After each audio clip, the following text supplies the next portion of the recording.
Assalamualaikum warahmatullahi wabarakatuh. Dok, perkenalkan nama saya Irfandi Faisal, NIM channel 111711554. Jadi di sini saya akan melakukan mengenai penata laksanaan fraktur dan dislokasi pada ekstremitas atas. Pertama yang akan kita lakukan adalah kita akan mengimobilisasi pada fraktur ekstremitas atas. Jadi jika kita mencurigai adanya suatu fraktur pada ekstremitas atas seperti tulang-tulang radius, ulna ataupun humerus, maka kita lakukan imobilisasi pada tulang tersebut menggunakan bidai atau spal. Kemudian kita setelah itu kita traksi atau kita posisikan secara anatomi daerah yang mengalami misalkan tangan yang mengalami deformitas, kita traksi sesuai dengan garis tangannya secara anatomi.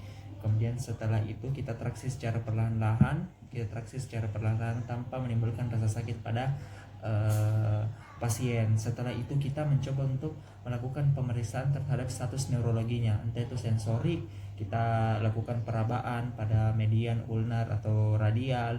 Kemudian kita lakukan meterik seperti sign oke sign atau jempol atau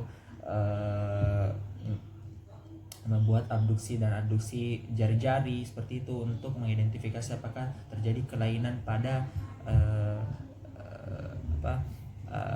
nervus perifer tadi seperti radius, ulna dan nervus radius radialis, ulna dan medialis. Nah, kemudian setelah itu kita akan melakukan pemasangan bidai. Jadi kita melakukan pemasangan bidai, namun harus menggunakan sebuah prinsip bahwa kita pertama-tama jika ada luka yang terbuka, kita tutup dulu lukanya, kita disinfeksi lukanya, kemudian kita mulai melakukan pemasangan bidai. Jadi pemasangan bidai prinsipnya adalah kita melibatkan 2 sendi atau lebih. Panjang bidai harus melibatkan 2 sendi. Jadi misalkan terjadi fraktur pada humerus, maka sendi-sendi yang kita intervensi menggunakan bidai itu ada sendi elbow atau sendi bahu. Kita akan tutup menggunakan bidai tersebut. Kemudian kita memberikan padding atau bantalan pada tulang-tulang yang menonjol sehingga agar pada saat kita lakukan spalk atau bidai itu tidak terasa nyeri karena ada bantalan dari misalkan kasa yang kita gunakan supaya tidak terjadi penekanan pada tulang-tulang yang menonjol. Kemudian minimal kita gunakan spalk atau bidai sebanyak 2 buah atau bisa lebih. Dan nantinya ketika kita melakukan spalk, kita letakkan di bawah, di atas, dan penonjolan antara tulang-tulang itu kita berikan kasa sebagai padding. Kemudian kita ikat secara jangan terlalu keras juga, jangan terlalu longgar juga. Kemudian setelah kita ikat, kita gulung jadi ada spalk. Kita menggunakan plaster, kita gulung, dan kemudian setelah betul-betul terfiksasi, tidak terlalu erat dan tidak terlalu keras dan tidak terlalu longgar, kemudian kita kembali menentukan status neurologisnya, sensorik dan motoriknya, entah itu saraf median atau ulnaris ataupun radialis. Kita cek semua setelah pemasangan bidai tersebut. Ya, jadi selanjutnya adalah imobilisasi pada kasus-kasus yang mengalami fraktur klavikula dengan menggunakan sebuah kain mitella sebagai arm sling. Jadi kita biasanya memposisikan tangan pasien yang mengalami cedera dengan bahu secara rileks dan melintas perut ke sisi lengan yang berlawanan. Jadi seperti itu. Kemudian kita siapkan suatu kain mitella yang berbentuk segitiga, kemudian kita lipat, ada bagian sudut yang 90 derajat dan ada yang 45 derajat. Kemudian tangan yang sudah dimobilisasi tersebut kita coba untuk jadi seperti ini, memasukkan tangannya. Jadi sisi yang 90 derajat kita letakkan di lateral. Jadi seperti ini, lateral. Kemudian nanti kita akan bagi 2 seperti ini dan kita fiksasi di belakang. Jadi kita tangannya kita fiksasi ke belakang, dan kemudian sisa dari ini yang di sikunya, di lateralnya, sisa dari ini akan kita fiksasikan lagi menggunakan plester.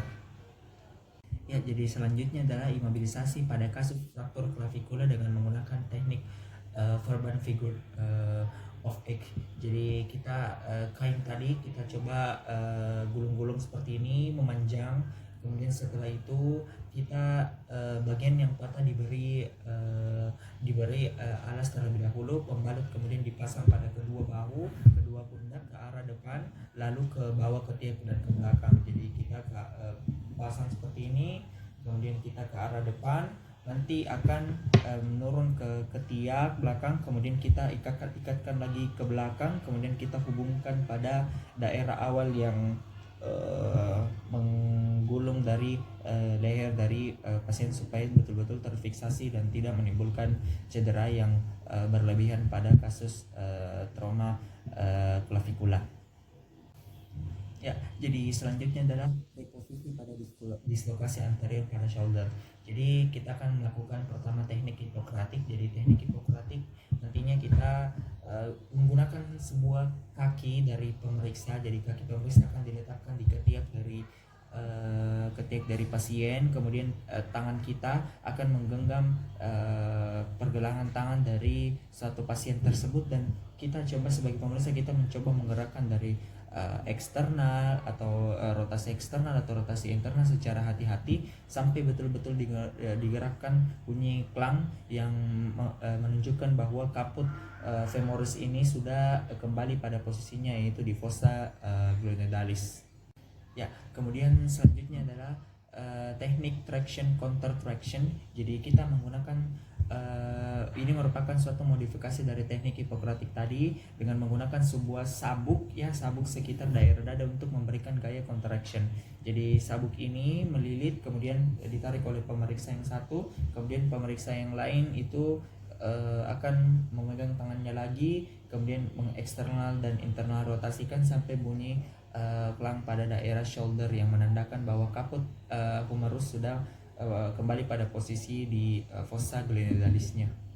Ya, jadi selanjutnya adalah teknik Stimson. Jadi pasien berada dalam posisi prone, di mana kita letakkan pada daerah tempat tidur yang tinggi, kemudian tangan yang mengalami suatu dislokasi ini kita letakkan jadi prone. Kita fiksasi di sini sebuah barang atau alat-alat apapun yang kira-kira ukuran beratnya 2,5 sampai dengan 4 kg kita fiksasi, tetapi jangan sampai membahayakan struktur vaskular atau struktur saraf dari pasien tersebut.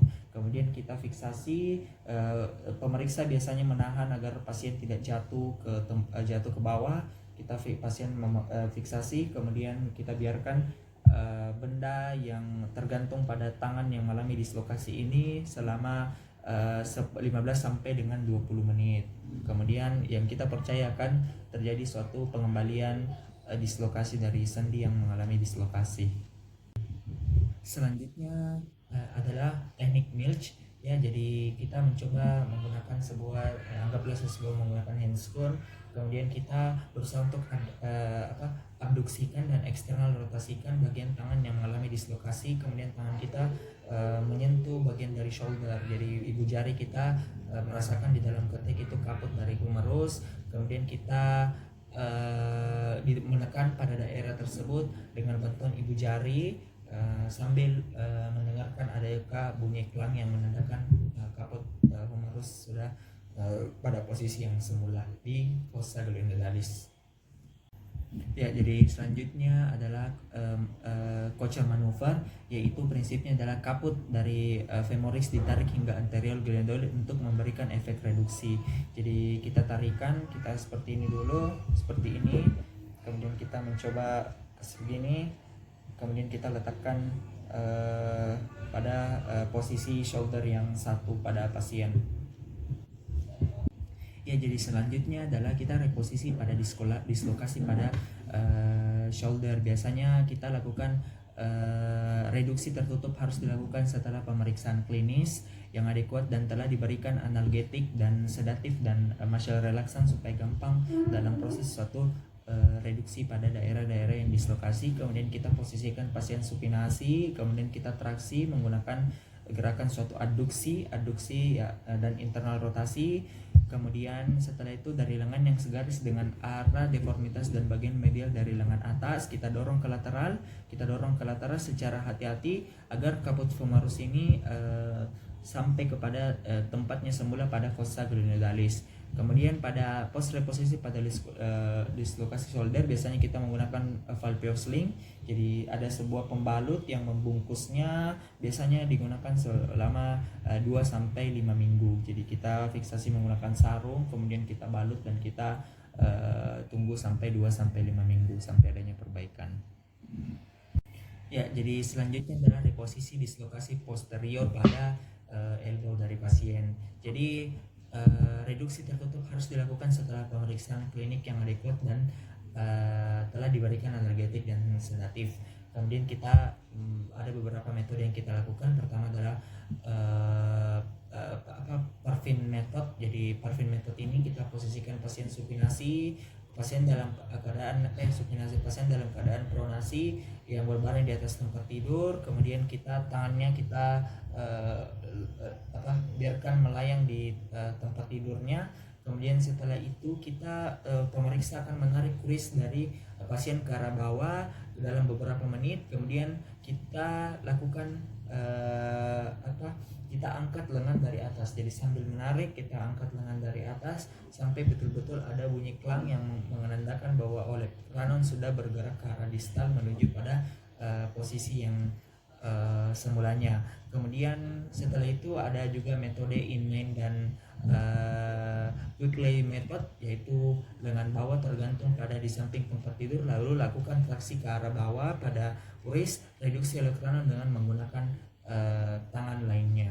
Jadi biasanya pada post reposisi pada dislokasi pada elbow kita lakukan imobilisasi selama 2-3 minggu dengan posisi dengan slap position fleksi elbow 90 derajat dan sling, dan pemeriksaan X-ray elbow AP dan lateral untuk menilai hasil dari reduksi yang kita lakukan.